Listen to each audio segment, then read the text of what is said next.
This is Radhika गौर और अभी मैं आपका जो सेशन नंबर 3 है, चैप्टर नंबर वास्तविक संख्याएं, चैप्टर नंबर 1 का, उसके बारे में हम डिस्कस करेंगे।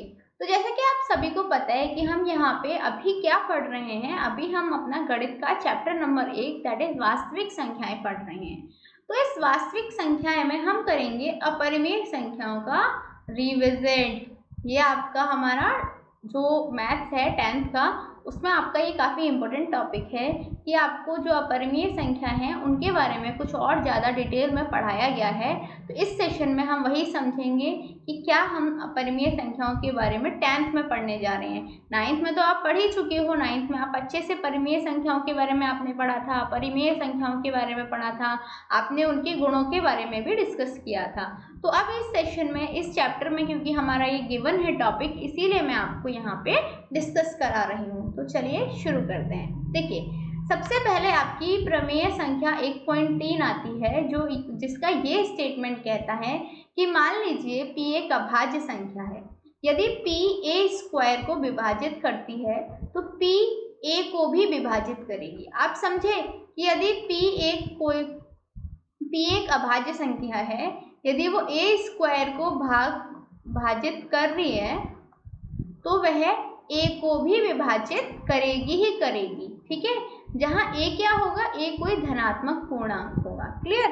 ऋणात्मक पूर्णांक के केस में ऐसा जरूरी नहीं है, बट धनात्मक पूर्णांक में ऐसा होता है कि यदि कोई भी p संख्या कोई अभाज्य संख्या है, यदि वो a के स्क्वायर को विभाजित करेगी तो वो फिर a को भी विभाजित करेगी। ये हमारा रूल है। तो देखिए, उत्पत्ति कैसी हुई इस प्रमेय का कि हम यहाँ पे वही पढ़ेंगे।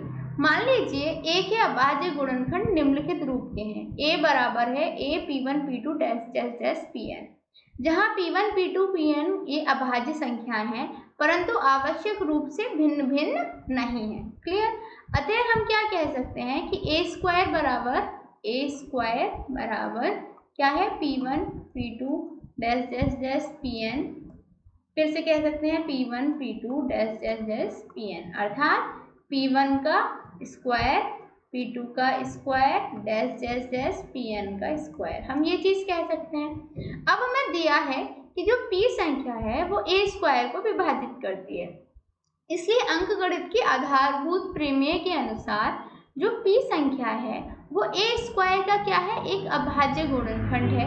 ये चीज हमने किससे पढ़ी थी, फंडामेंटल थ्योरम ऑफ अर्थमेटिक में पढ़ी थी। लेकिन जो अंकगणित की आधारभूत प्रमेय है उसकी अद्वितीय गुण के कारण प्रयोग करने पर हम क्या पाएंगे कि a स्क्वायर के अभाज्य गुणनखंड केवल p1 p2 pn है, इसीलिए p को p1 p2 pn में से एक होना चाहिए। ये चीज आप समझे। तो अब चूंकि a बराबर है p1 p2 dash dash pn, इसीलिए p जो है वो a को भी विभाजित अवश्य करेगी। सिंपल सी बात है। इसीलिए हम कह सकते हैं कि यदि p एक अभाज्य संख्या है और यदि वो a स्क्वायर को विभाजित कर रही है तो फिर वह संख्या a को भी विभाजित करेगी। अब आप ये समझे, इसकी उत्पत्ति हम कैसे दे सकते हैं, जैसे √2 जो है वो क्या है, अपरिमेय संख्या है। क्लियर? अब देखिए, अब आप देखिए कि जो आपका प्रमेय है 1.4 वो क्या कहती है। हमारे पास ये है कि जो √2 है वो एक कैसी संख्या है, अपरिमेय संख्या है। इसको आपको क्या करना है, प्रूफ करना है। तो देखिए, हम इसके विपरीत लेके चलते हैं, क्योंकि हमें ये प्रूफ करना है, इसलिए हम कोई दूसरी कंडीशन लेके चलते हैं। इससे अपोजिट कंडीशन, विपरीत कंडीशन लेके चलेंगे।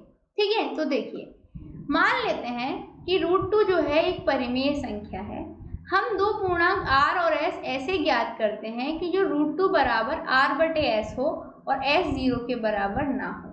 तो मान लीजिए r और s में एक के अतिरिक्त कोई उभयनिष्ठ गुणनखंड है, तब हम इस उभयनिष्ठ गुणनखंड से r और s को विभाजित करके √2 बराबर a/b प्राप्त कर सकते हैं, जहाँ a और b क्या हो, दोनों हमारी कोप्राइम नंबर हो।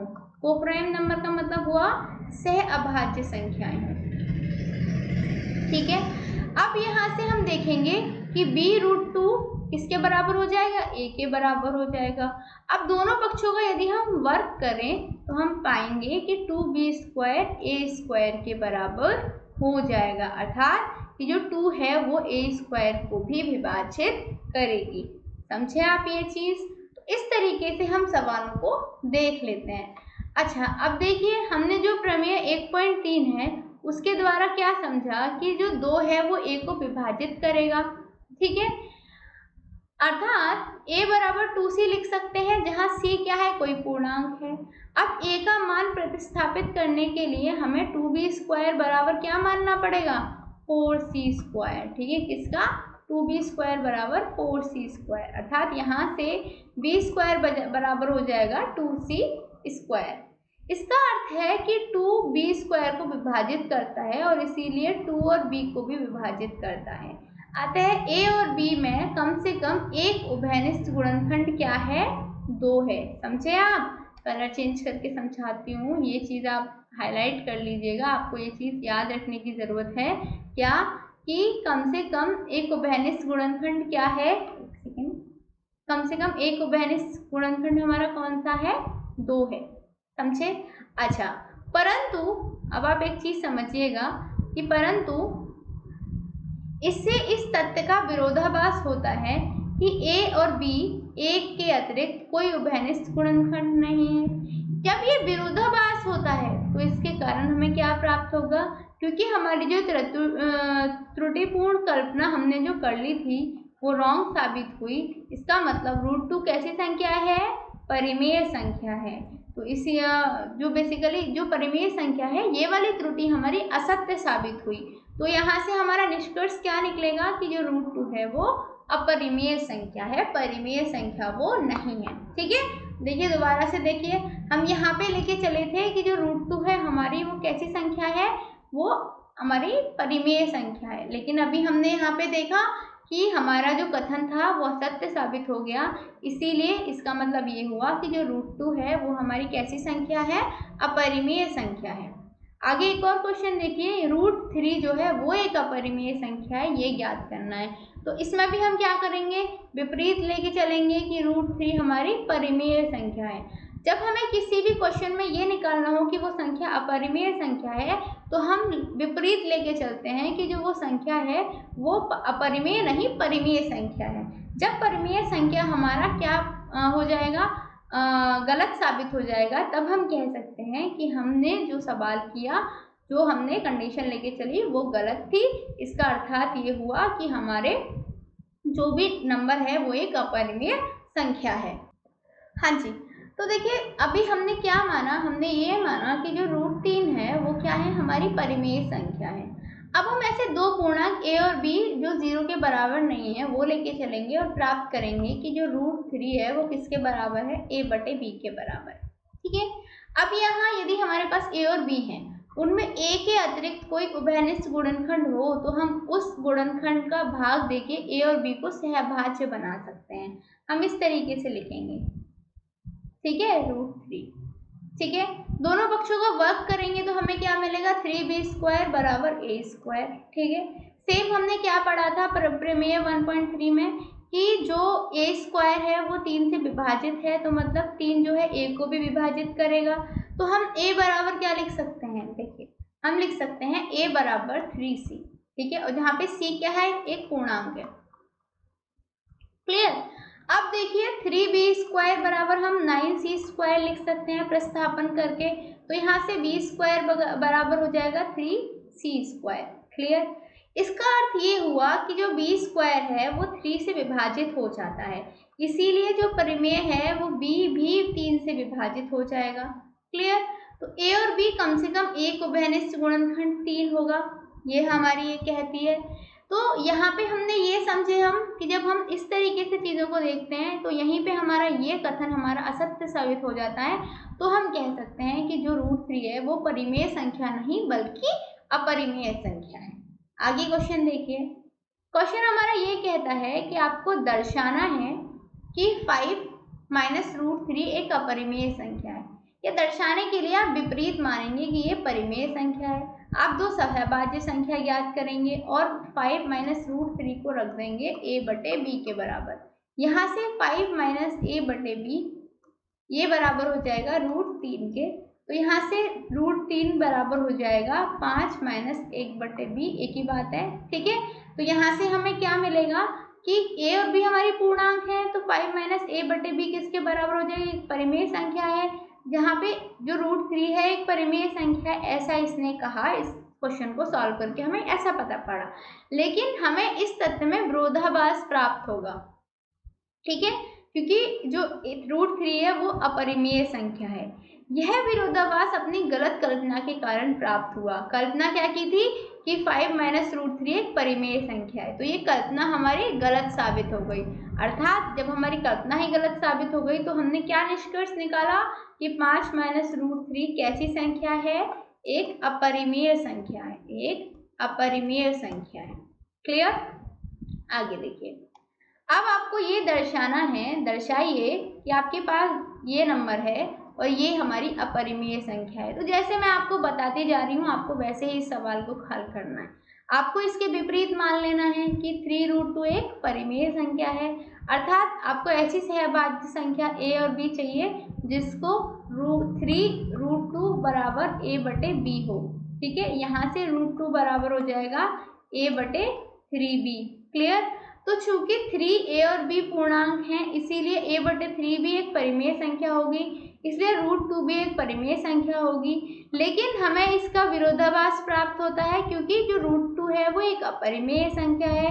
तो हम क्या निष्कर्ष निकालेंगे, ये निष्कर्ष निकालेंगे कि 3√2 भी एक अपरिमेय संख्या होगी, अपरिमेय संख्या होगी, वो परिमेय संख्या नहीं हो सकती, क्योंकि जो हमने कल्पना की थी वो गलत साबित हो गई। क्लियर? आगे बढ़े, सिद्ध करना है आपको। क्वेश्चन ये कहता है कि सिद्ध कीजिए, आपके पास एक नंबर है 3 + 2√5, ये अपरिमेय संख्या है, आपको ये बताना है। तो आपको यही लेके चलना है, जैसा कि मैंने आपको बताया। ऐसे हर सवाल में आपको सिर्फ एक चीज करनी है, जिस संख्या को अपरिमेय संख्या सिद्ध करवा रहा हो उस संख्या को परिमेय संख्या मान के चलिए, ठीक है। दो सहभाज्य संख्याओं के बराबर, उनके भाग के बराबर उन्हें रखिए। जब आप रखेंगे तो वहां से आप क्या पाते हैं, ये देखिए। आपने इसको एक परिमेय संख्या माना, तो यहाँ से देखिए आपने पाया कि 3 + 2√5 इसके बराबर है, a/b के बराबर है। जहाँ a और b पूर्णांक हैं तथा a और b में एक के अतिरिक्त कोई उभयनिष्ठ गुणनखंड नहीं है। तो देखिए यहाँ से क्या आपको मिलेगा कि 3 + 2√5 इसके बराबर हो गया, a/b के बराबर हो गया, ठीक है। तो यहाँ से 2√5 किसके बराबर हो जाएगा, a/b माइनस के 3। तो √5 किसके बराबर हो जाएगा, 1/2 a/b माइनस का 3, ठीक है। अब क्योंकि a और b पूर्णांक हैं, इसीलिए ये परिमेय संख्या है, इसीलिए 5√5 भी एक परिमेय संख्या होगी। लेकिन हमें ये चीज तो अच्छे से पता है ना कि √5 परिमेय संख्या नहीं है, √5 क्या है, एक अपरिमेय संख्या है। तो ये विरोधाभास त्रुटिपूर्ण कल्पना के कारण हुआ। मतलब जो हमने कल्पना लेके चल रहे थे कि ये संख्या परिमेय संख्या है, ये कल्पना तो हमारी गलत साबित हो गई। तो इससे मतलब हम क्या निष्कर्ष निकालेंगे, हम इससे यह निष्कर्ष निकालेंगे कि जो हमारी संख्या है 3 + 2√5 वो क्या है, एक अपरिमेय संख्या है, वो परिमेय संख्या नहीं है। ये चीज आपको समझ में आई? तो इसी तरह आप सवालों को हल कर सकते हैं। एक और क्वेश्चन देख लीजिए, 7√5 ये निकालना है कि ये आपकी परिमेय संख्या है या अपरिमेय है। तो आप 7√5 को परिमेय संख्या मान के चलेंगे। फिर आप क्या करेंगे, आप 7√5 को रख देंगे a/b के बराबर, जहाँ पे b 0 के बराबर ना हो। तो यहाँ से देखिए हम पाएंगे कि 7√5 a/b के बराबर यदि है तो यहाँ से √5 हो जाएगा a/7b के बराबर। इसका मतलब क्योंकि a और b पूर्णांक हैं, इसलिए a/7b क्या होना चाहिए, एक परिमेय संख्या होना चाहिए। इसलिए √5 भी कैसी संख्या होना चाहिए, परिमेय संख्या ही होनी चाहिए। लेकिन ये चीज आप भी जानते हैं और मैं भी जानती हूँ कि जो √5 है वो परिमेय संख्या नहीं होता, वो अपरिमेय संख्या होता है। तो हमने क्या देखा कि ये जो विरोधाभास है, हमारी जो त्रुटिपूर्ण कल्पना है उसके कारण हुआ। मतलब जो हमने ये कल्पना कर ली थी कि 7√5 परिमेय संख्या है, तो गलत साबित हो गई। ये गलत साबित हो गई तो इसका मतलब क्या हुआ कि जो 7√5 है वह परिमेय संख्या नहीं, अपरिमेय संख्या है। कैसी संख्या है, अपरिमेय संख्या है। समझ में आया?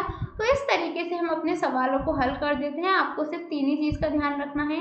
सबसे पहले, यदि आपको किसी भी संख्याओं को अपरिमेय संख्या में कन्वर्ट करा रहा है, मतलब सिद्ध करवा रहा है कि वो अपरिमेय संख्या है या नहीं, तो आपको सबसे पहले एक कल्पना कर लेनी है जिसमें आप मानेंगे कि वो संख्या परिमेय संख्या है।